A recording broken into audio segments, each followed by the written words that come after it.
We are doing something completely different this week on our farm. We are turning fruit crops into row crops.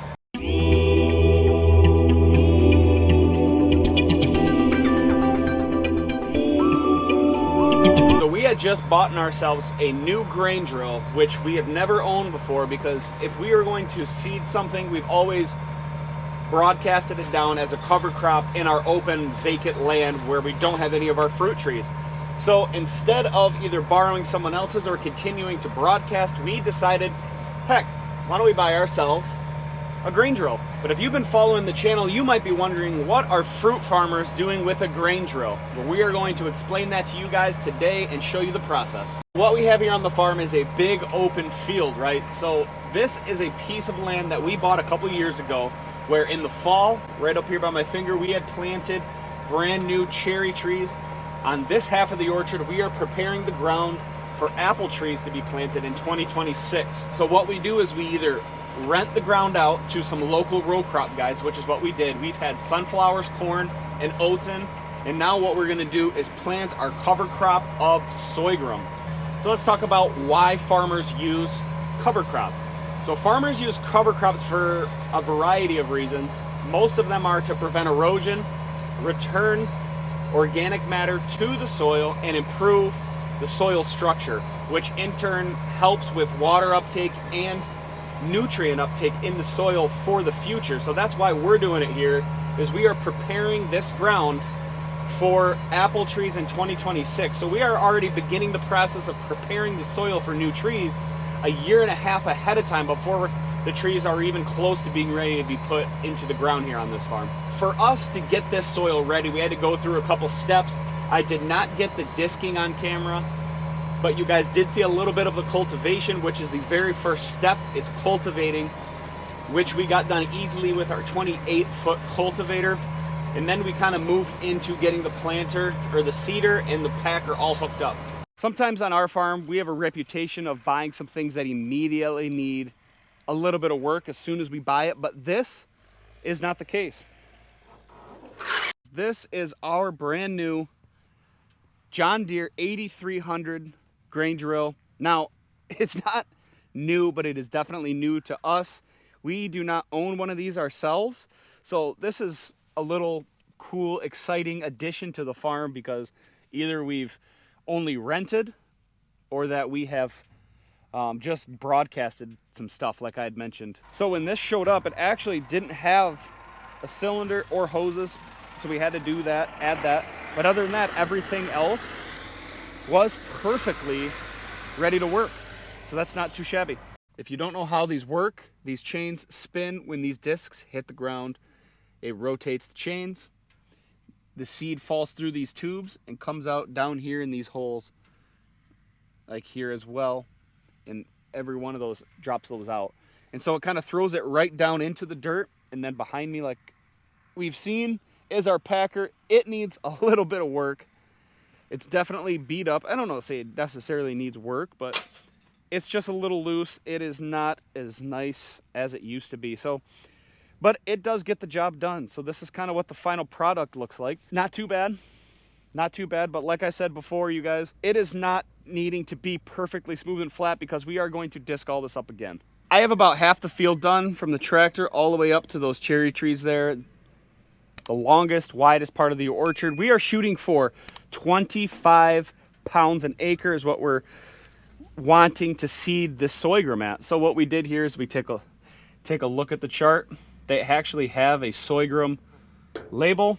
So we kind of move over here and we look at our pounds that we would like to seed, and then what we should set the gate at in order to get that done. So we are looking for about 6 to get about 24 pounds is what this will seed at. So this is where we have adjusted this so the notch sits here at the 6 mark on both sides of the planter, and that's how we make sure that we are getting the correct amount of seed in the ground to what we want to plant. So obviously, like I mentioned before, sorghum is a cover crop. So it's this little tiny seeds here, and we're planting those into the dirt, and we will see that start to grow here in the coming weeks, and I'll show you guys when it first pops up so we can check that out.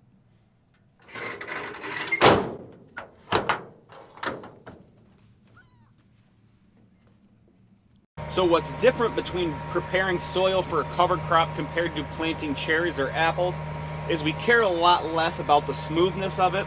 So I haven't really talked too much about the nursery this year because all we have managed to do so far is push those brand new buds out that you guys saw. I'll put a link in the description down below if you guys missed how we produce our own trees. We grow all of our own fruit trees on our farm. But like first we grow the rootstock and then we chip bud the variety of apple that we would want to be turning that root system into. So all we've done this year so far is cut those tops off, and that new bud that we grafted on last fall, end of last summer, has begun to shoot out. And now we're focused on forcing all of the nutrients and energy from the soil and that rootstock into that little bud, which will begin to grow up and straight, and that will turn into the new trunk of these apple trees that we're gonna plant in this very farm. Here's our sorghum in the tank. We have it set to do about 25 pounds an acre is what we're looking for.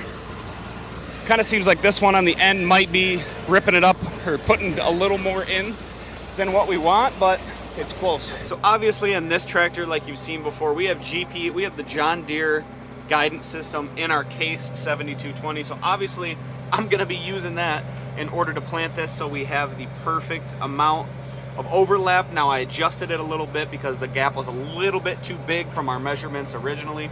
That's why you see that darker blue line. But at this pace, we should be done here in a couple hours. You know, once you have the GPS, everything's dialed in. It's kind of fun to see how the other half lives, how all the row crop guys live their lives sitting in the tractor like this. It's not a bad gig. Like I said, we don't really use our biggest tractor here, our K7220, very often. Only when we have vacant ground. So I think it was like 2 years ago, we didn't even touch it. It stayed in the barn the entire year. So it's fun to be able to get out and have a little bit of open ground to work. And it does some other things too. It helps us keep some jobs in front of some labor too. Because obviously this field had a lot of rocks in it, and those discs that we had just seen before, real easy to get some rocks wedged in there. So we got the rocks picked up, we're getting all the sticks, and it's cleaning up really nice, and it should be a beautiful farm for us here in the future. So our new grain drill is a 23 cutter, 23 row, I guess is what you would call it. I don't know, I'm not a grain farmer, but it has 23 places in which that we can plant the seed. It's a special. Now the grain drill also can do a variety of different crops.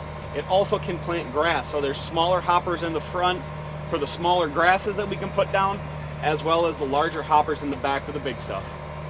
But as you can tell, as always, it is very dusty when we do stuff like this, just like when I planted the grass seed this spring, because what do we want to do? We want to get this in the ground right before the rain comes. And obviously I have my seagull friends are back.